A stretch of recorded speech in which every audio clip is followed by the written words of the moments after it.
You're listening to Soundside. I'm Paige Browning. Hiking is hard, or you can make it hard at least. So is trail running, and even harder, performing a rescue in the woods. And that's precisely why a group of Seattle rescuers will be wearing a new piece of gear all summer. Yeah, they're like e-bikes for your legs. Seattle Mountain Rescue is using exoskeleton legs under the brand name Hypershell that you can wear on your legs to basically help you move. They're actually just the second rescue org in the country to try these. Seattle Mountain Rescue's been testing out the exoskeleton legs since this spring, and once I learned about it, our team had to go out to try them too. I mean, come on, robot legs for hiking? The hope is that these mechanical legs will help volunteer rescue teams navigate rough terrain and steep inclines to quickly get to people on the trail. That's been pretty top of mind here in Washington. This month, a group of teenage hikers needed rescue when a black bear charged and swiped, digging scratches into one of the teens. Last month, 2 hikers died in separate incidents on Mount Pew and Mount Si, and another hiker had to be airlifted from Mount Si last month after falling around 50 feet. So there is a need for speedy rescues, especially during peak hiking season. Producer Maliha Syed and I drove out to North Bend to talk with Wes Cooper, who's an emerging technologies director at Seattle Mountain Rescue. He let us try the Hypershell on. But first, we wanted to hear more about why Seattle Mountain Rescue needed these exoskeletons in the first place. These are going to help by taking more of the strain off of your legs when, for example, we have folks who carry larger backpacks with what we call unit gear. So litter wheels and litters and sleeping bags and things that somebody in need will require. That could add 10, 20, 30 pounds to a backpack. Our trail systems around here typically have a lot of elevation gain over a sustained distance. Mm-hmm. And so while we are very, very good at getting up the trail quickly, these add just a bit more assistance. And if we can shave off 15, 20, 30 minutes or more, again, we can get to our subjects faster and give them critical care that they may need. And this is giving you more speed or more endurance? Both. Both. So it is maybe like an e-bike in that sense, that you're going to get more speed than you are cycling alone, but also your legs aren't going to burn out as fast. Exactly. Yeah, okay. And it all depends on how the person who's wearing it is going to use it. Oh, okay. So some folks may be able to go faster. Other folks may go the same pace that they generally do, but they may not need to stop for breaks or whatever along the way. All right, let's go try out this Hypershell. Yeah, let's get these legs on. The Hypershell we tried on has a pretty simple design. It's very much like a climbing harness. If that harness were made of hard plastic and ran down your quad, you basically step into it to put it on, and there's one big strap that you wear around your waist and a couple more that you fasten around your knees. So, this is like 10 pounds, 5 pounds? It's like 2.5. Take that out. This is like 1 pound. Yeah, it is quite small. Okay, and then I'll tighten up the straps here. To power up the e-legs, the exoskeleton, you can either press and toggle the waistband buttons, or you can use an app. That's what Wes did for me. And the exoskeleton has a couple of different settings. There's hyper mode, which is for heavy stuff like mountaineering and running.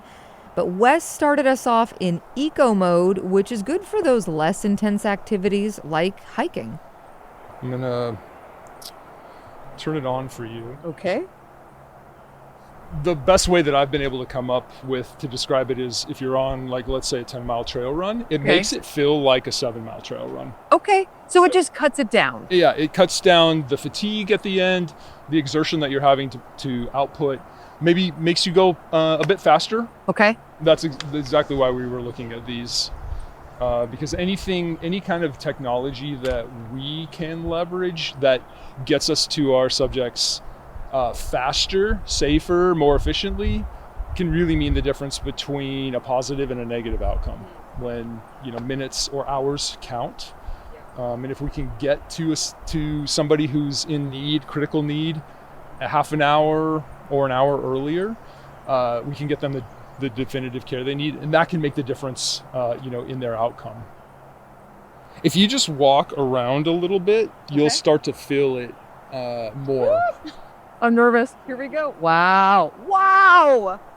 You can hear how excited I am putting these on because it feels like you have puppet strings or an invisible hand, as Wes would say, pulling up your legs for you. Like my legs are much more weightless.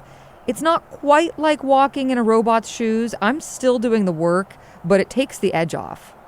The way I can describe it is if you get on a treadmill and you're running a treadmill and then you get off and your legs feel kind of weird. Like you're still moving? Like you're still moving, but, or you've done something really difficult, like you're on a bike or swimming or something and you're finally back on land and your legs just feel weird. Yeah. But it feels easy. Like jelly? Yeah. Wow. I am doing absolutely no work. Is this on the high setting? This is on the higher setting of the low power mode. It makes me want to run because I don't feel like I'm expelling any energy. So I'll jog a little bit down the trail. I won't go too far. I'll jog and come back. Oh, wow. I feel like Iron Man.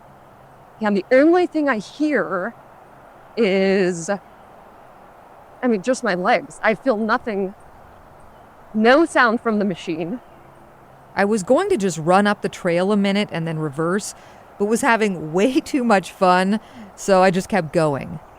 I actually just already looped back to the start of our trail, so I'm going to sneak up on them from behind because I can go so fast in these. She's running all the way. Oh, you did the loop. Wow. So I did the loop. Nice. I took a little stop. It's amazing. I'm just slightly out of breath because I did run. Yeah. But Yeah, it's amazing. Yeah. it's not like fully autonomous, but it will give you that extra assist. Exactly. I could go so much farther in these. How did you find out about the hypershell? Was it you? Yes. It was you. How was this on your radar? You are charged with looking for technology to help rescues, or Yeah. how did you even come to this idea? So last year we started, myself and a few other folks in the unit started a e-mountain bike program for our unit. That was kind of our first sort of foray into using advanced outdoor technology. And so you'll use the e-mountain bikes to go do rescues? Yep. And we've had really great success with that. We've been on quite a number of search and rescue missions, and they've actually been instrumental in helping us get to subjects who've needed actual critical care 30 minutes to an hour faster than foot teams who are coming in. And so that was kind of like if this can work this well on trail systems that are conducive to bikes, can we also use this technology, the exoskeletons, to extend our range where bikes can't go? Because there are quite a number of trails that are just not conducive to having bikes on them. Sure. Or you might have to bushwhack or whatever. Exactly, get off trail, technical terrain. So this just extends our range and gives us that additional assist when we can't use a bike. What type of missions does Seattle Mountain Rescue do? So our primary missions are ill or injured subjects in the backcountry. So we're either finding people that are lost, or we know where they are but they're injured, and we go out. We also work with a few other search and rescue units within King County to go and do that. We also, of course, in situations where there are negative outcomes, we go and help recover folks and bring them back to their loved ones.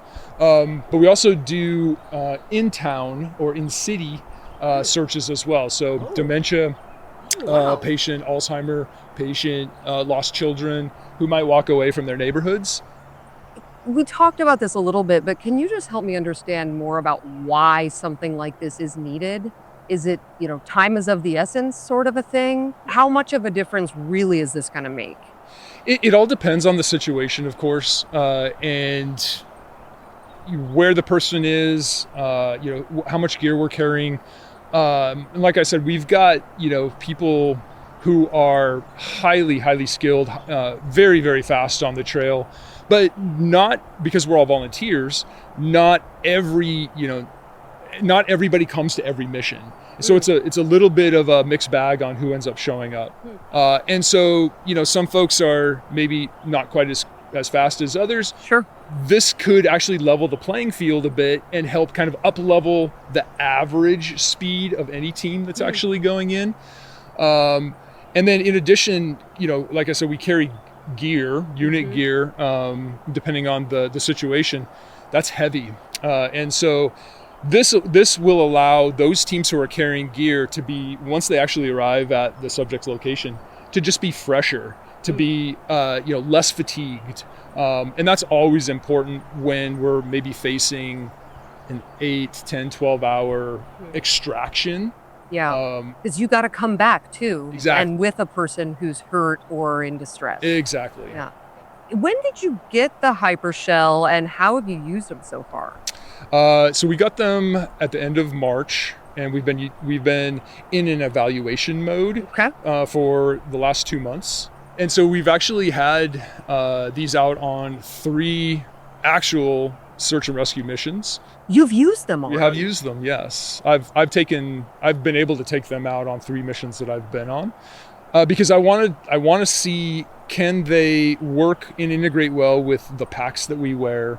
Can they make a material difference in actually getting us there? Are they coming into this, would they be more of a nuisance or a distraction or something like, oh, this thing isn't working, and and then that's taking away from the people who really need us.